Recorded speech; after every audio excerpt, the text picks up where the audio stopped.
Magandang hapon po sa inyong lahat. Ngayon po ay February 7, 2026. Araw po ng Sabado. Ito po ang resulta ng 2 p.m. draw ng 3D Lotto at 2D Lotto. Kung bago ka pa lang sa aking channel, pwede kang mag-like, share, at subscribe para updated kayo sa mga PCSO lottery results araw-araw. Para sa resulta ng 2D Lotto ngayong 2 p.m. draw, ito po ang mga numerong lumabas.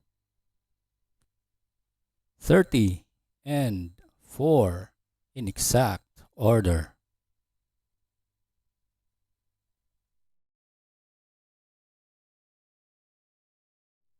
Para sa 3D Lotto ngayong 2 p.m. draw, ito po ang mga numerong lumabas.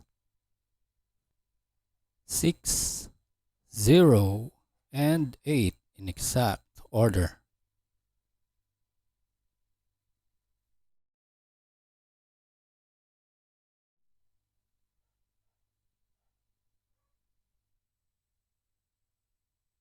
Congratulations po sa lahat ng nanalo. At kita-kits po tayo mamayang 5 p.m. draw. Thank you for watching. God bless us all.